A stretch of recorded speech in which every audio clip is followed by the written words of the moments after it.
Oh, that's going faster than 1 second per click.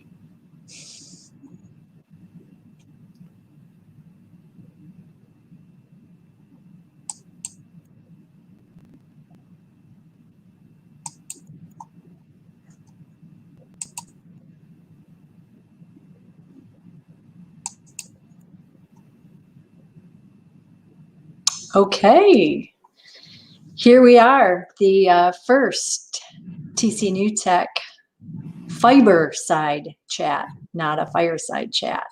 I'm Jennifer Szunko, Executive Director of TCNewTech, and we're here today with Russ Schindler, President of TCNewTech and also President of SampleServe. And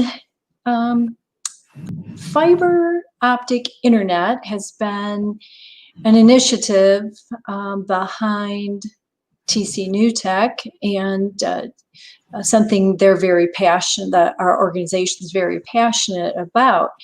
And not everybody knows why, including myself. I didn't know anything about fiber optic internet until I came to work with TCNewTech in January. So I'm still learning. And Russ and I thought this would be a great time because there is so much talk about it in the news, both locally and internationally, nationally, globally. Great time to dispel some myths and to explain exactly what it is and help people to understand what we're heading into. So welcome, Russ. Thank you. And yeah, what is fiber optic internet and why should we care? Well, fiber internet is it's a type of internet connection using light. It basically is just like almost like a glass wire that they can shoot light down. And the nice thing about the fiber is that it can carry more data. I mean, like exponentially more data. And you know, typical cable internet, for people who may not know this, cable internet can do about 100, maybe 150, depending on, you know, where you're at and everything, 150 one direction, that's, you know, from the provider to your house, 150 megabytes per second, one direction, and then about 7, maybe 8, if you're lucky, back out. So it's asymmetrical coverage or asymmetrical internet, going one direction, slower going out. Fiber can do, you know, same speed back as it can, you know, down to your house and then back out. And it also has, you know, they keep using technologies to really expand the speed of it. So typical coverage, well, I'm talking to you right now on fiber internet, it's about 200 megabytes per second. So, but they're talking about, you know, 10 gigabytes per second. And even terabytes per second. You know, terabyte is it's 1,000 megabytes. So it is 1,000 gigabytes. I'm sorry. And so you can get, you know, a terabyte is, you know, like downloading 50 high def movies in 1 second. So it's a lot of data very quickly and seamlessly, and it's a lot more reliable too. So that's what you know we've pushed for, is because obviously COVID-19 really is like shown us that internet connectivity is extremely important. Oh yeah, I mean, everybody's using it. We every house, it seems like, has students and or several different businesses trying to run, and people are just watching movies or workout videos, right, all at one time. So in web conferences, you know, I spend half my day every day doing exactly this, talking to people in remote places. Sometimes, you know, Tuesday night I did one where we had 20 people online, and you could literally watch and see who had good internet connectivity and who didn't, because they didn't have good internet connectivity, they would freeze up, they'd be talking. It was very sporadic. You couldn't necessarily hear what they said. You have to ask them to repeat themselves. And so having good internet connectivity is important for business. So Right. Yeah. And so that, I guess, is why TCNewTech has gotten behind the push to bring fiber here. And how long has TCNewTech been working on this or been promoting it?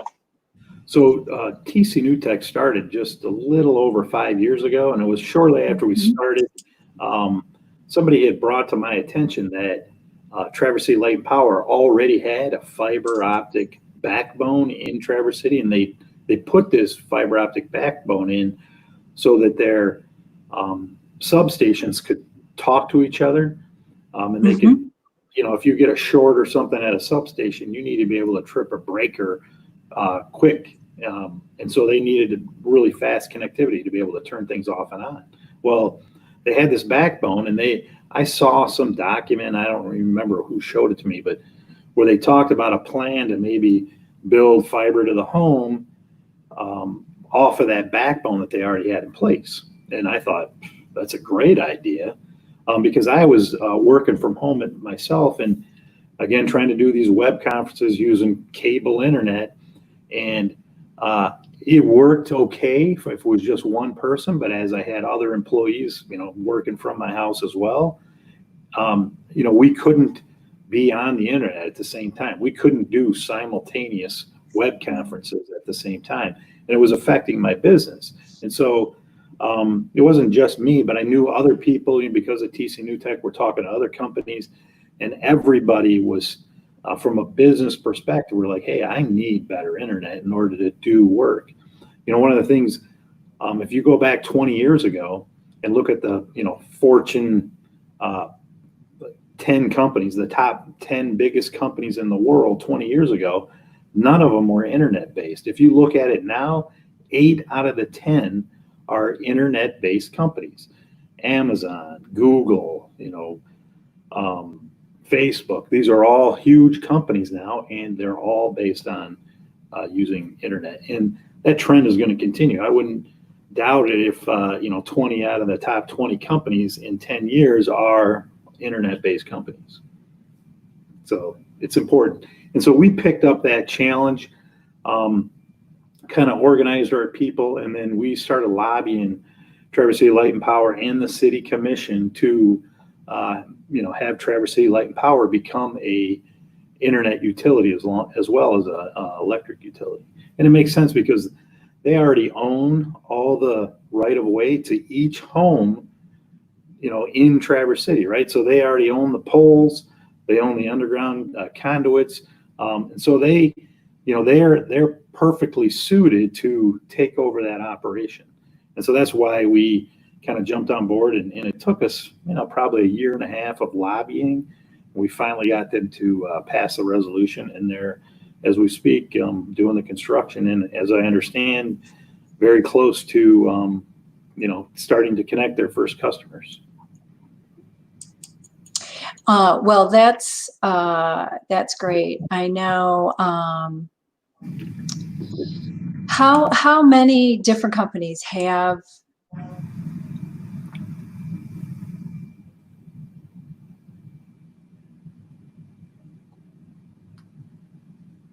I think you froze up on me. This is a prime example of fiber or not having fiber. And you're frozen up.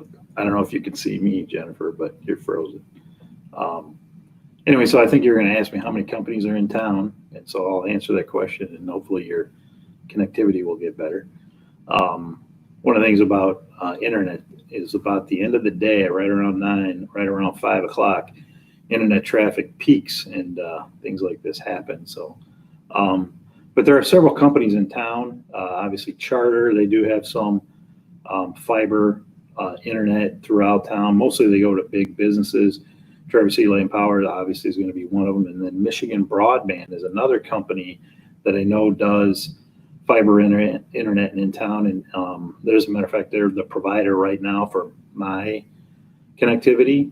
And they do it at our office, and our office is located in the Commons.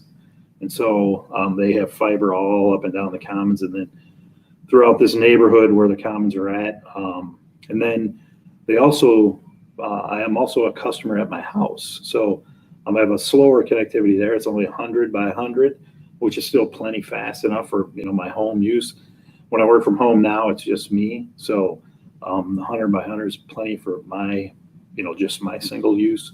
And I'm on Front Street, and I know that they go up and down Front Street and all the way out like past Olson's. They've got some other areas up and down Garfield, and I think over along the bay on East Bay, in areas around, up and down the Garfield corridor. So they seem to be expanding pretty quickly, and as you can tell, my connectivity is pretty good. So, yeah. Are you back? Are you unfrozen? I see a question here. Do any of the existing companies provide fiber in Holiday Hills?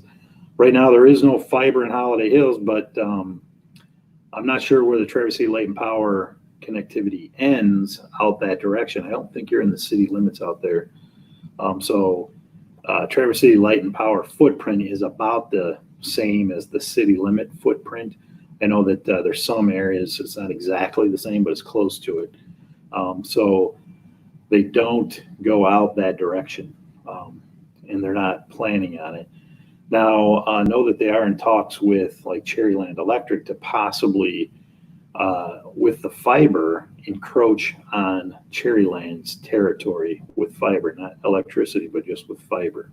So I know that those conversations have occurred. How far into they are along in doing that, I'm not aware of. So looks like you're still frozen up, Jennifer. I don't know if you can even hear me. I'm back. So as you can tell, I don't have fiber at my house.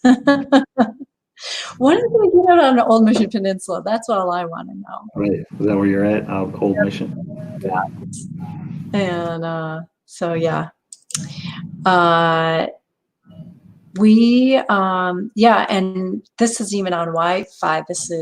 I'm hardwired, and I'm still, internet's going in and out. So I appreciate that Kristen jumped in And asked a question. Oh, you're frozen up again. Let's see. I've actually got a list of questions here that we kind of talked about.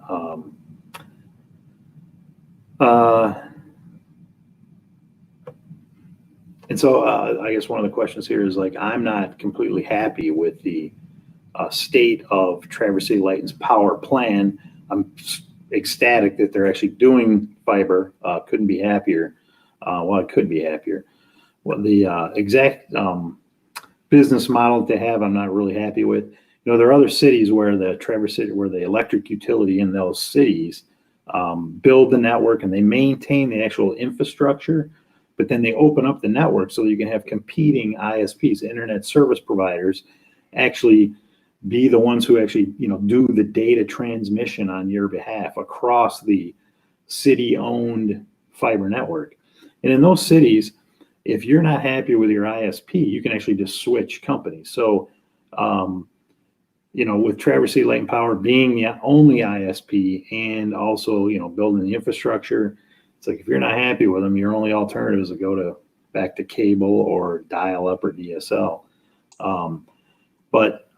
So I would suggest, and I hope that, and they've even talked about considering it, that where they eventually become an open network, allow, qualified ISPs actually become, ISPs on their network, qualified, you want to make sure they meet certain criteria, but allow them to compete and provide services across that network. And it's simply for the reason that the things that cause innovation, better service, better price is competition, right? So if you have 5, 6, 7 different companies that can compete to offer newer, better technologies, offer better service, better pricing, maybe plans that fit your specific needs.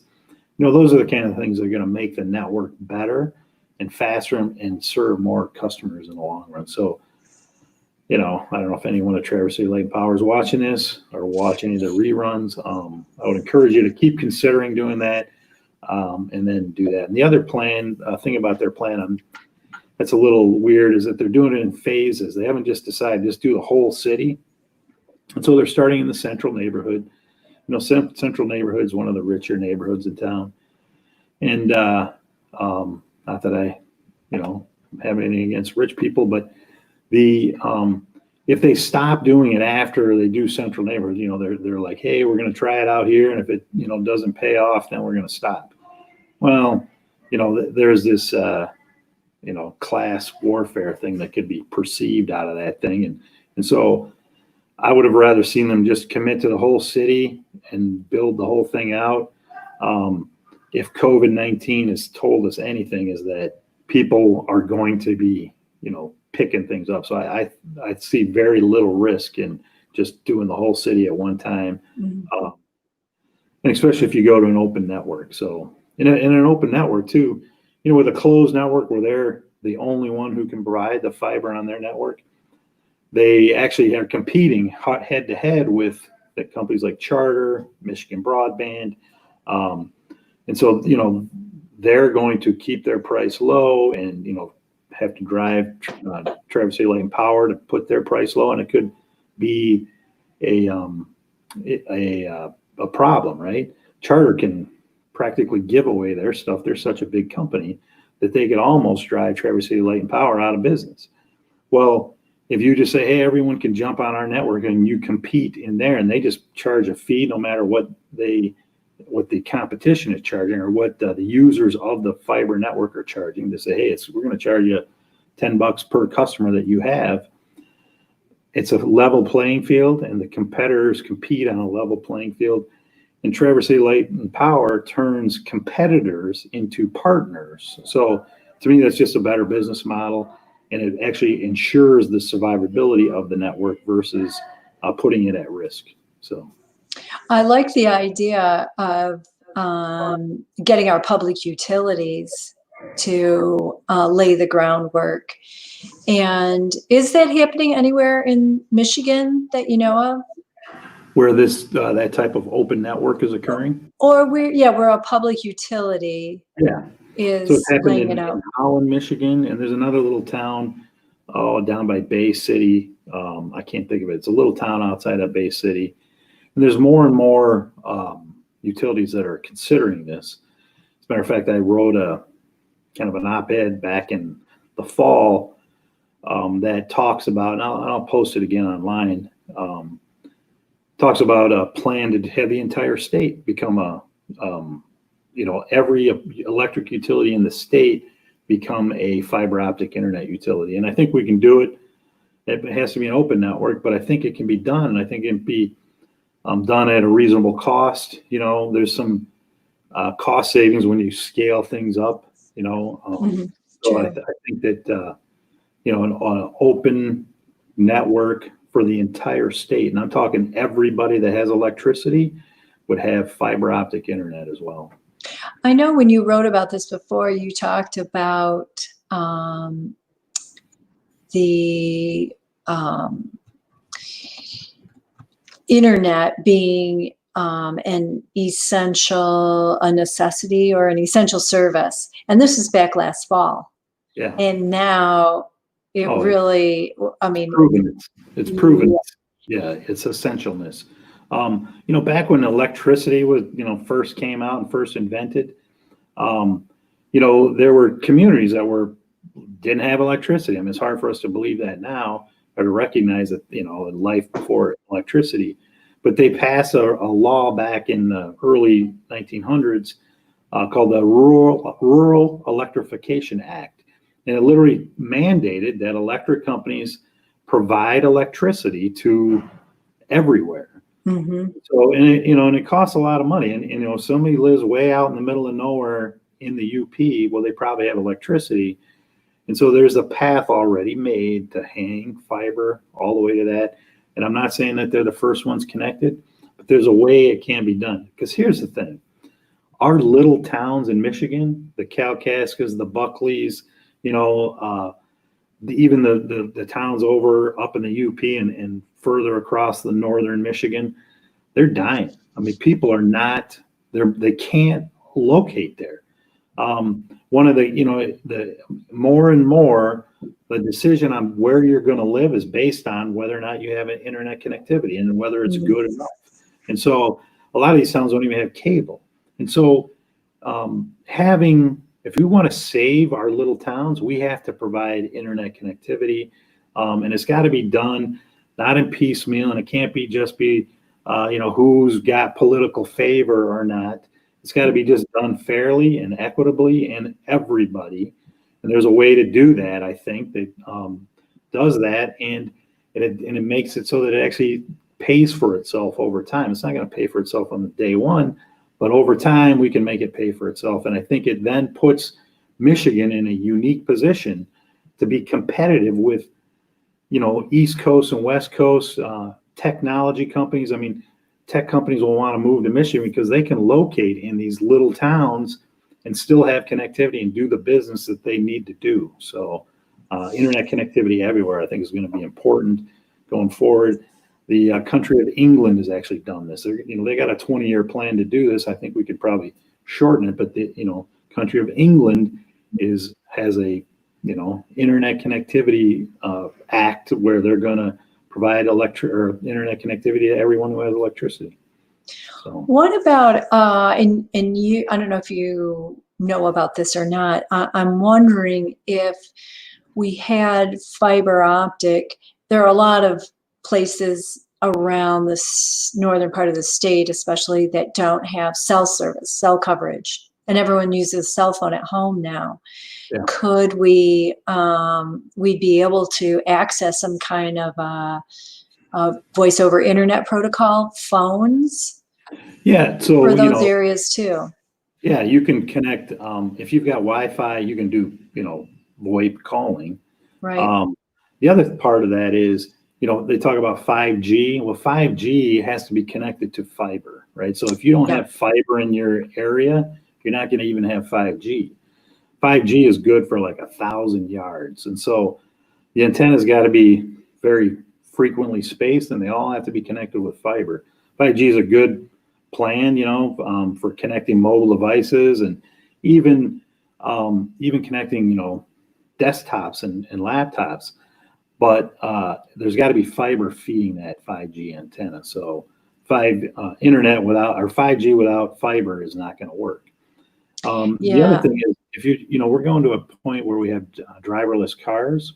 Well, to be able to communicate over a fiber network where essentially the cars are connected to 5G, it's going to be critically important. So if Michigan's going to maintain its status as the automotive capital of the world, having a statewide fiber network, that fiber, 5G can connect to automobiles is also going to be important. So it's not just, so you can watch Netflix wherever you want. It's business, it's technology, it's communication, it's safety, all kinds of things, security.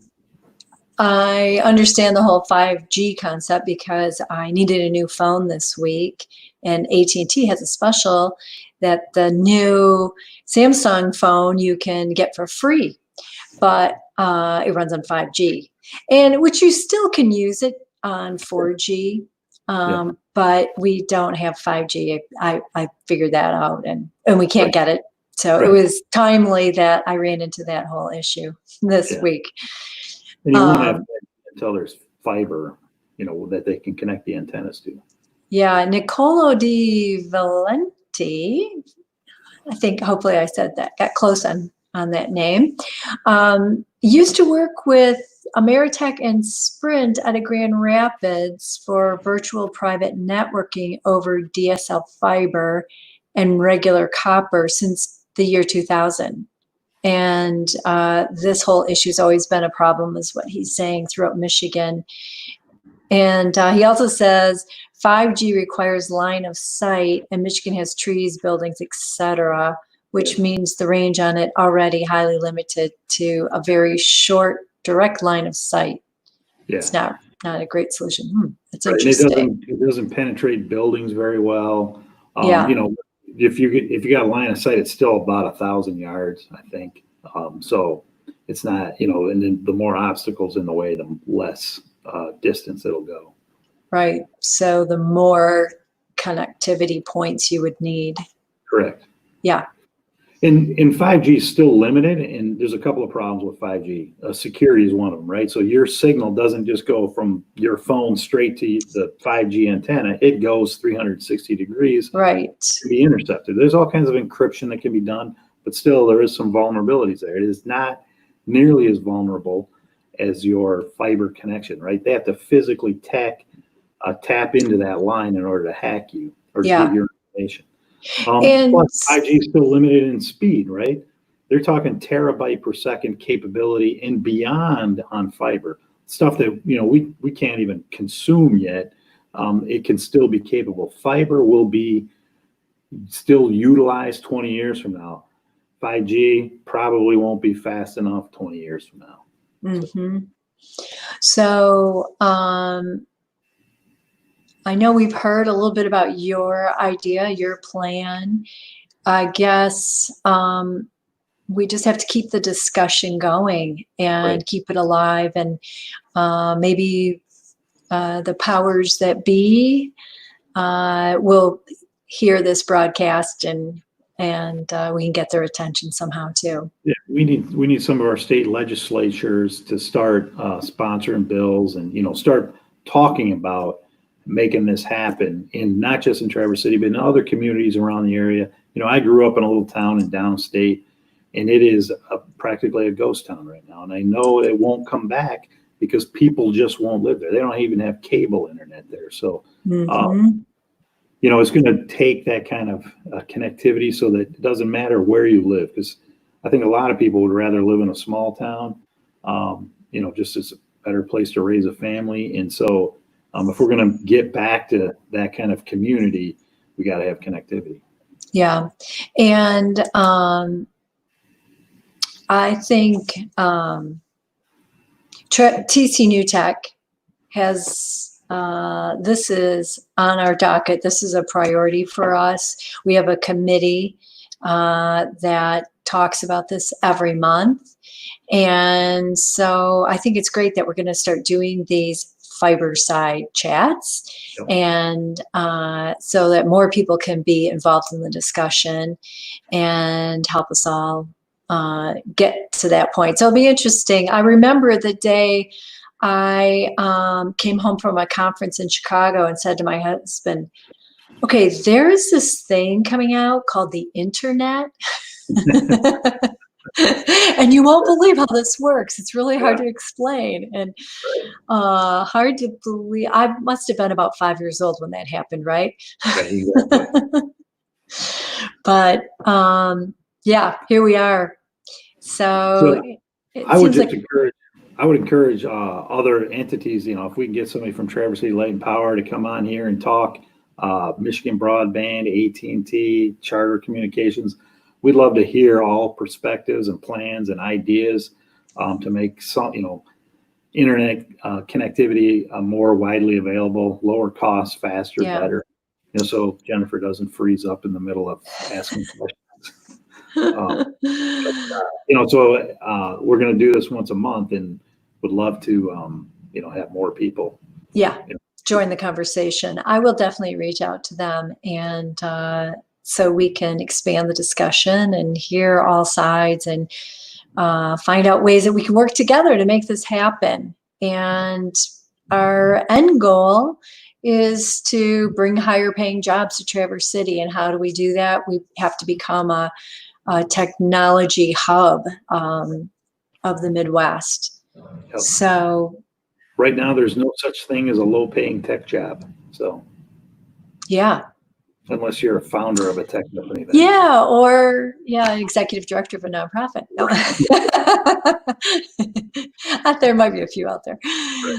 Anyway, well, thanks, Russ. This has been great information about fiber and how to get it ramped up here in Traverse City and beyond, to the greater northern, lower, and maybe the Upper Peninsula too. And I'd like to bring in some of the innovative companies up in Marquette and the Upper Peninsula to get their input too on what's happening up there as far as fiber.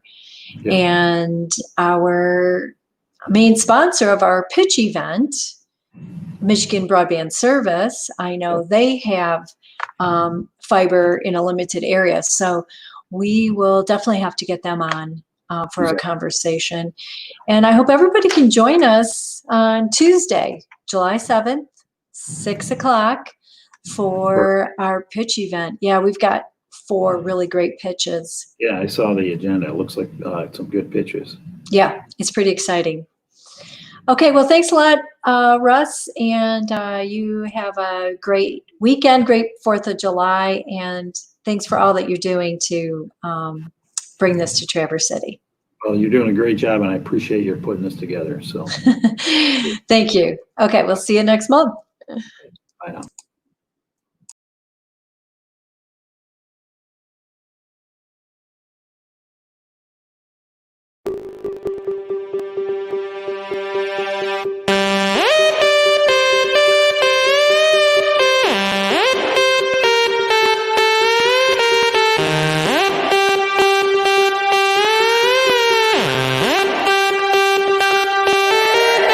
DJ to the mixer, from my fingers to the fader.